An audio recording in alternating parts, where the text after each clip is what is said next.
¿Cómo llegó Atenas a su ocaso, después de ser la más fuerte y próspera de las polis griegas? Al principio era aliada y protectora de las colonias jónicas que le eran afines étnicamente, pero con el tiempo, su dominio sobre el comercio marítimo y la política interna de las demás ciudades-estado fue molesto para ellas. Además, las eternas disputas de la oligarquía con el gobierno demócrata de Pericles provocaban constantes problemas al interior de Atenas. Esparta era la mayor oposición de Atenas, con un gobierno oligárquico que siempre apoyó a la aristocracia ateniense y de otras ciudades-estado. Además, Esparta era una potencia militar, aunque inferior a Atenas en poderío naval.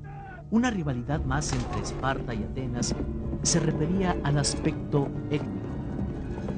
Esparta representaba a los dorios y Atenas a los jonios. El incidente que inició la guerra del Peloponeso hacia el final del siglo V se produjo en Corinto, una franja angosta de tierra que une a esa península con el continente. Corinto se había resistido al dominio ateniense y era una ciudad que Atenas deseaba conquistar, porque el transporte de mercancías era más práctico a través de este istmo que rodeando la península. Cuando Cosira, colonia corintia, se rebeló contra su metrópolis en el año 435 a.C., Atenas la apoyó. En la batalla naval, los barcos de Atenas y Corcira se enfrentaron a los de Corinto y Megara. Como represalia a estos últimos, Pericles ordenó excluir sus productos de los mercados atenienses. Esparta exigió a Atenas que levantara el embargo a los productos megarenses, pero Pericles pidió a cambio la apertura de los puertos de Esparta al mercado internacional. Esparta se negó a ello y retó a Atenas a dar la independencia a todas las ciudades sometidas a su imperio. La negativa de la Asamblea de Atenas a las exigencias de Esparta fue el pretexto para que se declarara la guerra. Prácticamente toda Grecia participó en la guerra, con excepción de Italia y Sicilia. Con los espartanos estaban las ciudades del Peloponeso, además Corinto, Megara, Beocia, Lócrida y Fócida. Las colonias jonias del Asia y del Mar Negro, así como las islas del Mar Egeo, aunque de mala gana, estaban del lado de Atenas. Atenas dominó el mar, pero Esparta invadió el Ática por tierra. Los habitantes de toda la región se refugiaron tras las murallas de Atenas. Esta estrategia, aconsejada por Pericles, falló debido a una epidemia entre la población que se concentró ahí. En 3 años murió la 1/4 parte de los soldados atenienses y muchas otras personas, incluyendo a Pericles. Los dirigentes que gobernaron después de Pericles cometieron errores como continuar la guerra y disponer de sumas importantes de dinero de las ciudades tributarias. Atenas y Esparta perdieron a sus principales jefes militares y políticos, por lo que pactaron la paz en el año 421 a.C. Las consecuencias de esta guerra fueron desgastantes para toda Grecia. A fines del siglo V, casi la mitad de los atenienses habían perdido la vida o la libertad. El tesoro público estaba vacío y la ciudad no recibía los víveres que llegaban por la isla de Eubea, ahora ocupada por los espartanos, ni la plata de las minas de Laurión, cuyos esclavos se habían sublevado. Después del pacto de paz continuaron las intrigas y las batallas entre Atenas y otras ciudades-estado, e incluso al interior de muchas de ellas por las constantes pugnas entre aristócratas y demócratas.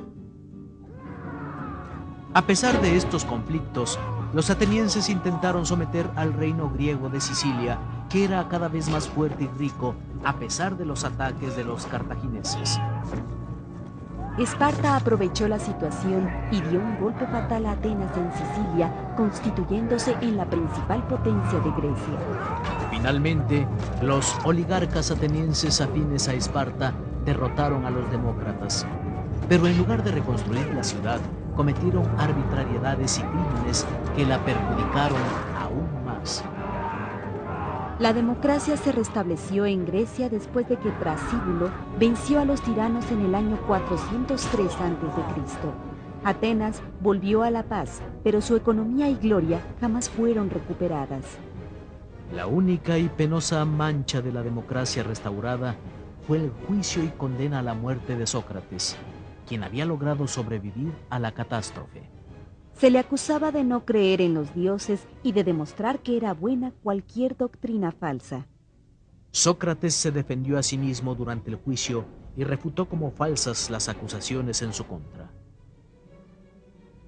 No encontraréis fácilmente otro que como yo os pique, como una mosca cicatearía a un caballo al que fuera necesario estimular.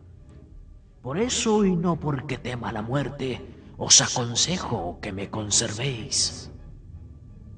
Sentenciado por el jurado a la pena máxima, esperó y aceptó la muerte con tranquilidad.